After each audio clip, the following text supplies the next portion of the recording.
നമസ്കാരം. പത്മജ വേണുഗോപാലിനെ ബി.ജെ.പിയിലേക്ക് ക്ഷണിച്ചു കൊണ്ടുവന്നത് ഭംഗിക്ക് വേണ്ടിയാണെന്ന് കരുതിയോ? അതിന് ബി.ജെ.പി എന്ന പാർട്ടി CPM-ഓ കോൺഗ്രസോ അല്ല. ഇപ്പോൾ കണ്ടില്ലേ പത്മജ അവസാന നിമിഷം ബി.ജെ.പിക്കൊപ്പം എത്തിയത് എന്തിനാണെന്ന്? കോൺഗ്രസ് വോട്ടുകൾ മാത്രമല്ല, CPM-ന്റെ വോട്ടുകൾ ഇതാ ബി.ജെ.പി അക്കൗണ്ടിൽ തന്നെ വന്നു വീണു. കണക്കുകൾ പറയുന്നത് അതാണ്. തൃശൂരിലെ CPI സ്ഥാനാർത്ഥിക്ക് CPM-ന്റെ വോട്ടുകൾ കിട്ടിയതോ ഇല്ല. സ്വന്തം പാർട്ടിയായ CPI-യുടെ വോട്ടുകൾ പോലും വീണിട്ടില്ല എന്നത് കുറച്ചൊന്നുമല്ല സങ്കടകരം. ഈ ഘട്ടത്തിൽ സങ്കടം ആർക്കാ? സുനിൽകുമാറിനും K മുരളീധരനും.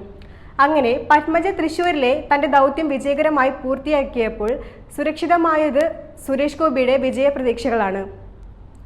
ഇത്തവണ സുരേഷ് ഗോപി അക്കൗണ്ട് തുറക്കുമെന്ന കാര്യം ഉറപ്പായി കഴിഞ്ഞു. 4 സീറ്റുകളാണ് ബി.ജെ.പി നേടുമെന്ന് പറയുന്നത്. അതിലേറ്റവും ഉറപ്പായി പറയുന്നത് തൃശൂരിലെ തന്നെയാണ്. ജില്ലയിലെ തങ്ങളുടെ വോട്ടുകൾ സുരക്ഷിതമാണെന്നും ഉറപ്പാണെന്നുമുള്ള ഉറച്ച ബോധ്യം ബി.ജെ.പിക്കുണ്ട്. തിരഞ്ഞെടുപ്പ് പ്രചരണങ്ങളിൽ ഒരു ജനതയുടെ സ്നേഹവും കരുതലും സുരേഷ് ഗോപി കണ്ടറിഞ്ഞതാണ്. ഇത്തവണ തൃശൂർ മറ്റാർക്കും നൽകില്ലെന്ന തീരുമാനം ജനങ്ങൾ എടുത്തു കഴിഞ്ഞിരിക്കുന്നു. 20,000 വോട്ടുകളുടെ ഭൂരിപക്ഷത്തിൽ തൃശൂരിൽ ബി.ജെ.പി വിജയം ഉറപ്പാക്കുമെന്നാണ് പാർട്ടി വിലയിരുത്തുന്നത്. ഉറച്ച ബി.ജെ.പി വോട്ടുകളും ക്രിസ്ത്യൻ വോട്ടുകളും വ്യക്തിഗത വോട്ടുകളും ഇത്തവണ ബി.ജെ.പിയെ പിന്തുണയ്ക്കും. ലോക്സഭാ തെരഞ്ഞെടുപ്പിൽ തൃശൂർ മണ്ഡലത്തിൽ വിജയിച്ച് പ്രവർത്തിക്കാൻ കെൽപ്പുള്ള ഒരു പ്രവർത്തകനുണ്ടെങ്കിൽ അത് സുരേഷ് ഗോപി തന്നെയാണ്. ജനഹൃദയങ്ങളിൽ സ്നേഹത്തിന്റെയും വിശ്വാസത്തിന്റെയും പുതുവെളിച്ചം പകർന്ന നേതാവാണ് സുരേഷ് ഗോപി. തൃശൂരിൽ അധികാരത്തിൽ വരുന്നതിന് മുൻപ് തന്നെ കൊണ്ടാവുന്ന പ്രവർത്തനങ്ങൾ തൃശൂരിനായി സമർപ്പിച്ച വ്യക്തിയാണ് അദ്ദേഹം.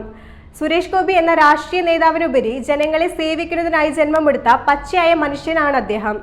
അങ്ങനെയുള്ള ഒരു വ്യക്തി തൃശൂരിനായി പ്രവർത്തിക്കുമ്പോൾ അദ്ദേഹത്തെ ചേർത്ത് പിടിക്കാതിരിക്കാൻ തൃശൂരിലെ ജനങ്ങൾക്കാവില്ലല്ലോ. തൃശൂരിലെ അധികാരത്തെക്കുറിച്ച് ആരും ഭയപ്പെടേണ്ടതില്ല. സുരേഷ് ഗോപിയുടെ കൈകളിൽ തൃശൂർ സുരക്ഷിതമാണ്. തെരഞ്ഞെടുപ്പിന് പിന്നാലെ ഗുരുവായൂർ നാട്ടിക മണ്ഡലങ്ങളിൽ CPM വോട്ടുകൾ ബി.ജെ.പിക്ക് ലഭിച്ചുവെന്നും CPM ബി.ജെ.പി കൂട്ടുകെട്ടാണ് തൃശൂരിലുള്ളതെന്നും തൃശൂരിലെ കോൺഗ്രസിന്റെ സ്ഥാനാർത്ഥിയായ K മുരളീധരൻ നടത്തിയ പ്രസ്താവനയാണ് ഇപ്പോൾ പ്രചരിക്കുന്നത്. മുഖ്യമന്ത്രിയുടെ സഹായത്താലാണ് ഇതെന്നും അദ്ദേഹം പറഞ്ഞു. തൃശൂരിൽ സുരേഷ് ഗോപിയുമായി ഏറ്റുമുട്ടാൻ കഴിയില്ല എന്നും പരാജയപ്പെടുന്നതിനുള്ള സാധ്യത മനസ്സിലാക്കിയതിനാലുമാണ് ഇത്തരം പ്രസ്താവന ഇറക്കിയത്. സുരേഷ് ഗോപി വിജയിക്കില്ല, 2ാം സ്ഥാനത്ത് എത്തും എന്ന് പറയുമെങ്കിലും ഇത്തരം പ്രസ്താവന ഇറക്കണമെങ്കിൽ അത് ഉള്ളിൽ പരാജയപ്പെടുമെന്നുള്ള ഭയം കൊണ്ടാണ്.